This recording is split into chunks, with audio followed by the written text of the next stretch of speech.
Howdy, howdy, and welcome to Mo's World, the baseball podcast. Yep, another baseball podcast where we talk about baseball like a few friends sitting at the bar.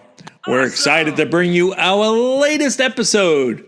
If you enjoy the podcast, spread the word to your friends. Well, I hope everybody had a great Thanksgiving, spent it with family and friends, and it's that time of the year where we all look back at our teams that we support. Where after a pretty competitive World Series, I'm looking forward to the start of 2026. But then again, I'm looking forward to the start of 2026 just because baseball season is over. And now I'm currently in a fix for baseball. So let's talk baseball. All right, we have talked a lot about many topics in the past 2 years. Some of them rear their heads again and pop up. So far, in the podcast, I appreciate you sticking around and listening. So I'll try not to be repetitive at this time of the year. But this is a good time to reflect on the season of our favorite teams and what they're looking at now. And I'm going to be a little skewed towards the Braves and Yankees. And we'll talk about things in general, but I'm going to talk about the Yankees and Braves a little bit more. So I hope you realize now when I get stuck on a subject, I just can't seem to forget about all of last season, because we've discussed numerous times about the bullpen and the pitching depth and how everything is in the news. And we're talking free agents, signing, how teams can remake themselves. But I'm really curious how teams are going to remake their bullpens. And I know this is getting boring now because you really want to hear about how teams are throwing their money at, let's just say, a top free agent such as Kyle Tucker, who may get over a $400 million contract. Oh, which is, holy shit, incredibly stupid. Now, I hope the Yankees and Braves stay far away from that goddamn deal because, seriously, he's not worth it. I don't want him. He's not worth it. He's not even on the same caliber. Okay, I'll take it back. He's on the same caliber as Austin Riley, as I always say. So I've said this over and over, and you keep hearing this shit on MLB and ESPN or anybody else that, because they don't have the balls to tell you or say what you are thinking, that he's not friggin' worth that much money. How are you thinking? You're thinking that as well when you see Kyle Tucker and the year that he had and wonder, how is he worth $450 million being thrown at his name? And who is his friggin' agent, right? Let me ask that. Surprisingly, it's XL Sports Management. That's Kyle Tucker's agency. And they already have a number in mind. It's 10 years, $475 million. That's the contract Kyle Tucker is minimally shooting for. And that's insane. Good luck for that. I don't understand it. But if you want to give him $475 million, holy shit, send him to the Giants, man, because they're desperate for anybody. This guy's got the interest of everybody, too, from the Dodgers, Yankees, Mets, the Blue Jays. Those are typical names. But I'm hearing the Cincinnati Reds and the San Francisco Giants. Someone not a big spender may make a splurge for Tucker. Now, that would be a surprise. That would be a surprise. The Giants have been trying for years to get someone who can be the face of the team. And they tried and were real close to getting Aaron Judge. And they still have money dangling around, burning their pockets. Excuse me. Now, I'm going to say that he does go to the San Francisco Giants. And I hope that he has a career which warrants that kind of money that he's going to be making. I wouldn't pay it, but then again, I wouldn't have paid Soto the money that he got. But prices are insane. We all know that, whether it's steak or fucking soda. So I'm wondering about how teams that are going to transform themselves, because not every team has the pitching of the Phillies, the Guardians, the Diamondbacks, and the Mariners. They're starting pitching, that's why they took control of the Western Division. I think the window of opportunity, though, that was in the past year, and I believe, moving forward, it's going to tell you a lot. The Nemo trade says a lot about the Rangers and what they are going to try to achieve now, chopping some salary. It's not really much of a question with the bottom 5 teams. But, to reiterate, the White Sox, the Colorado Rockies, no surprise there. We know they need everything. They just don't need pitching. They need everything. But the teams that surprised me were the Los Angeles Dodgers, the New York Mets, and even the Milwaukee Brewers. The Brewers relied heavily on a bullpen, and we all know that now and recognize it from the playoffs. And the Dodgers really got shit out of their starters this past year. It was 4.83 innings per starter. The Mets produced a starting staff of 4.91 innings from their starters. And the Brewers got 4.85 innings out of their starters. So they weren't even throwing 5 innings. This trend, I'm hopefully that this does not last long. I hope not. The Dodgers won the World Series. We all know that. The Mets were very competitive, and the Brewers had one of the best bullpens in the major leagues. But can they emulate that again? I don't see it happening. I don't see it happening. Transformation of the bullpen, that's what you're going to see a lot in this free agency. And also the offseason teams will be remaking their bullpens by exchanging players. They're going to be exchanging them from the best bullpens from last year of, let's just say, the San Diego Padres, the Giants, believe it or not, the Pittsburgh Pirates, the Cubs, the Brewers. They all had good bullpens, and they didn't give up a lot of games like we talked about. That's the final core right there. And the worst bullpens, the ones who produced like shit after the 7th inning and on, those teams need help. Wow, they need help. And we're not just talking about the Rockies or the Nationals. Well, once again, they suck and they need much more help. But surprising to me are the teams like the Arizona Diamondbacks, the Detroit Tigers, and the New York Yankees. They were all potential or were playoff teams. And it's amazing how the Tigers, who gave up 5.04 runs per bullpen. That's the number that their bullpen gave up after the 7th inning on. Wow. Giving up 5 runs after the 7th when their bullpen came into the game?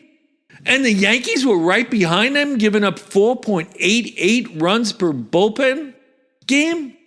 So that's basically the opportunity of blowing a lot of games after the 7th inning. So you're going to see those two teams rearrange that bullpen and try to get some magic out of arms that you may not be familiar with. And those arms may have played pretty shitty last year as well, so it's not going to be a surprise. If you're looking at a player that's assigned a new contract, let's just say with the Detroit Tigers, and they played for the Angels, well, I hope it works out. I really do. Now, that's like the deal with the Angels getting Grayson. I hope that works out. I mean, Grayson. You know, how long can you support a player hoping they get healthy and hoping they pitch to the need that the team requires? So that was the big problem with the Orioles last year.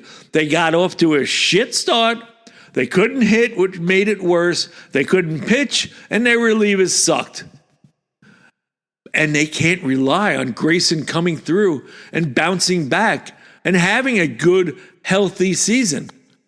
They can't depend on him for at least 170 innings. So that's why they made the trade.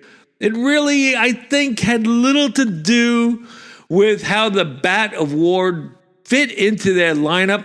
I really think it had more to do with their own thinking, recognizing the position of Grayson not being able to follow through and have a good season. They need him. They need him to have a good season. So they traded him. What are you going to do, right? Now, we talked a little bit about the Braves. I've talked about the Braves continuously on the podcast. And I still think that their GM, Alex Anthopoulos, is one of the most creative, thoroughly thinking GMs in the business. And I can't figure out what he will do. No, not at all. There's one thing that he does usually do, and he'll make a statement early in the offseason of what the team needs and what they desire. And then, boom, when free agency starts and the end of the World Series, it's over, he moves on it immediately. They usually plan a surprising attack, and they really haven't done that this year. They've made a couple of moves, but it's not quite what I would expect. I'm wondering if the Braves, who have in the past pursued Dylan Cease for quite a while, they like him as another one of those local products, like they liked picking up Dansby Swanson because he grew up in Marietta. Dylan Cease went to school, Milton High School here in Alpharetta, and they like that local connection. And he's led the major leagues in game starts since 2021, and he's either one or two as far as game starting. And his innings are not that bad either. But he did something in his free agent year that is very rare. It is. It's just very rare. And that is, he had a shit year. He really did. He didn't have a typical year that Dylan Cease would normally produce. He had a 4.55 ERA for the Padres. 8-12. Oh, it was ugly. And the amount of innings he threw was not the same as you would expect. 168 innings? He's been averaging close to 180 the past 5 years. So it's got to make you wonder, will that impact what the Braves continuously think of him or any other team? Dylan Cease is going to get a major bump up in salary. He made $13,750,000 last year for the San Diego Padres. And this year, well, more than likely, he's probably looking at a number close and higher than what Max Fried signed for last year, which was $218 million. I don't know. We'll have to see what he signs for, but regardless, I've proven that I don't know jack shit about these players getting their final tally, because these owners have been insane with, like I said, starting with Juan Soto. I don't know. I'm even gonna, I don't even want to talk about the Soto thing anymore. Let's just see what Dylan Cease makes and what kind of move. Where does he go? I'm intrigued over that. I wish he would sign now. What about another name? An impactful starter? What about Valdez from the Astros? Framber Valdez. He's been in their rotation since 2020, and he's thrown a hell of a lot of innings. He may be leading in innings pitched since 2020.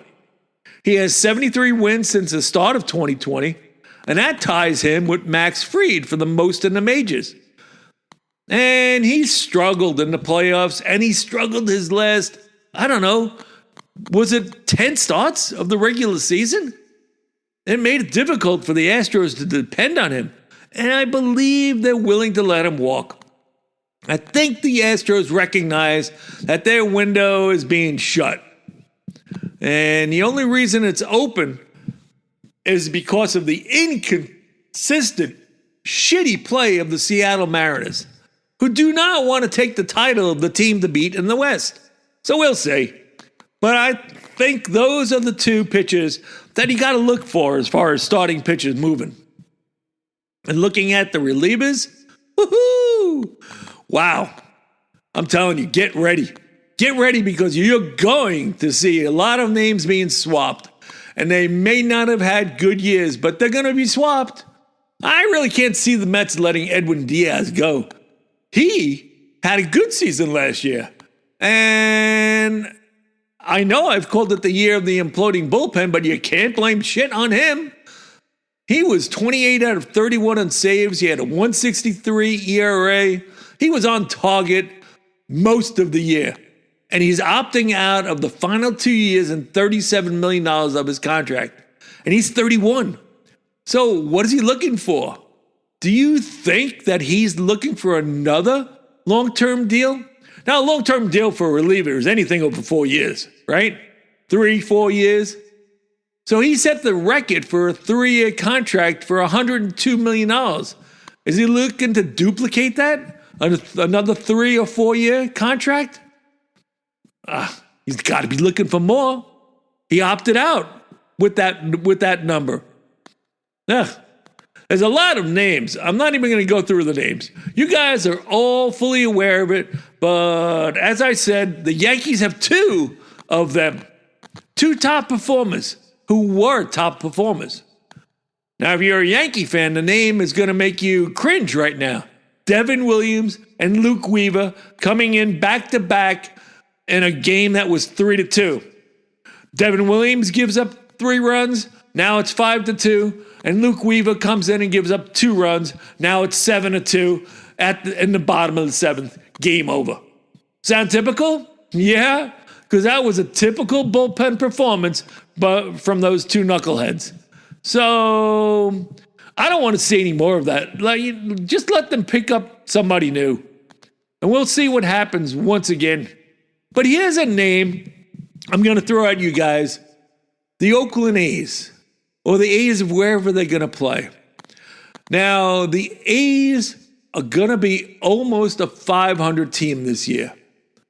And I'm assuming, which I probably will turn out to be an ass over, that they will improve their starting pitching and bullpen just like everybody else, exchange it for a new one, because it sucked last year. But they have one of the most potentially dominant lineups in the American League. And I hope by now most of you are familiar with the name Nick Kurtz, the first baseman of the A's, as he won the Rookie of the Year this year. He ran away with that. He's only 22 games, and in 117 games last year, he produced 36 home runs. He's going to lead that team, and we need to watch them.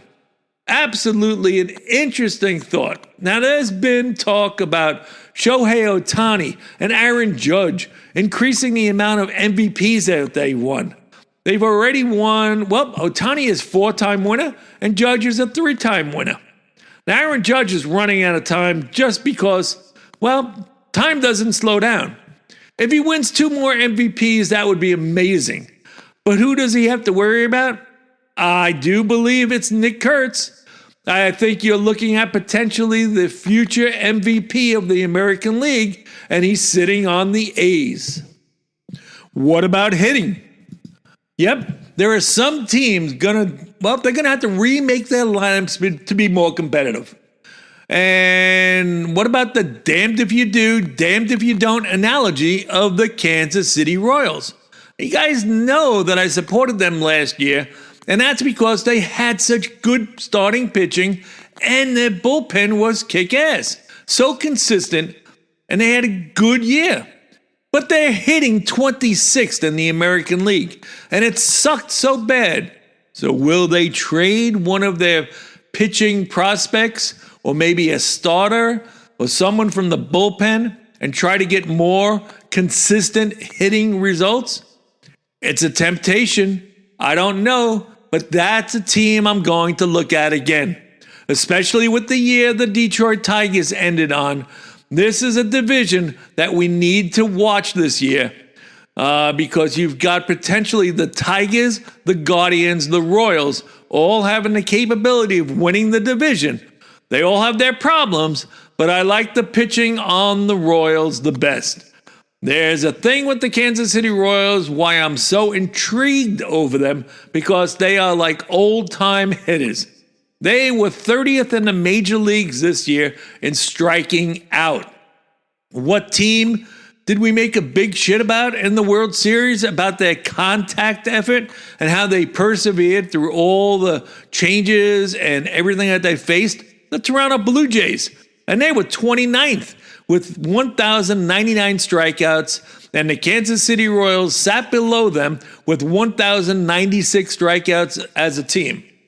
So they don't strike out a lot, and they don't end the rallies like other teams. When you look at teams like the Yankees striking out over 1,400 times, and the Orioles, Tigers, and Mariners, those teams struggled with scoring runs, and they struggled when they needed to score. But that's a dumb thing to say because everybody struggles with that, right? I think you guys know by now, I try to refrain from picking on a topic that you can hear on the news and shit, and that's why I kind of hopped on the imploding bullpen last year. Nobody was really talking about that. And the Kansas City Royals and this offseason. I think everybody's pretty aware the changes that your team needs. And the interesting thing is, who's going to act fast? And first, why wait? I'm going to say this again. Baseball needs a free agency period to make it exciting in the offseason. Because right now, there's not much cooking in baseball. We got the free agency, but it's going to be milked out all the way into March. Your favorite player, we don't know what's going to happen. The agents have been doing the waiting game for so long now. This trickle-down thing is crazy, too. Why wait? You're not going to get trickle-down Kyle Tucker money. It ain't fucking happening. Nobody gets trickle-down Juan Soto money. It's not happening. Nobody gets trickle-down Shohei Ohtani money. It's not happening. So sign early and get it over with. I wish I could get that through their skulls. It's much more exciting in the beginning of the year, and that's what we're at right now. So let's all scope out what happens in free agency. Let's watch the teams. Let's see. It's pure propaganda, but, we need to talk about one thing. The Pittsburgh Pirates and their inept management of not giving a shit about putting a good product on the field. So it was very interesting when all the news came out about Paul Skeen wanting to be a Yankee. Of course he does. He's dreaming about a payday. But the reality is that they don't support a player of his caliber by putting a team on the field that would be competitive. That's all the fans want, a competitive team. It's been decades. Well, we'll see what happens with that, because there's talk that they may make a free agent signing or make a trade to enhance the team. That's one topic where I would have to put it right next to the A's getting a new stadium. I'll believe it when I see it, because it's incredibly difficult to believe. Well, we've rambled on a little bit, running a little late, haven't talked baseball with anybody in a while. But just a few things on our minds. So will the teams like the Mets, Yankees, Dodgers continue to spend this offseason? What about teams that look like they're trying to trim payroll? We'll see about that. We'll see about the Phillies retaining Kyle Schwarber. I find that amazing that they can let him go. We'll see if I'm wrong again about the Braves this year, how I was so bad about them last year. Can I be wrong 2 years in a row? Holy shit, I hope not. Well, let's watch and let's see. Now, I'm sure the Yankees are sitting there saying, "Goddamn, Grissom, He took it. I can't believe he took it. So what are they going to say when he hits 18 home runs, knocks in 48 runs in 128 games play, and say, oh, well, we wasted that money? Tough shit. Well, I hope you enjoyed the offseason and enjoy it. And I think that it's a wrap for now. Thanks for joining us for Season 2, Episode 41 of Mo's World, the baseball podcast.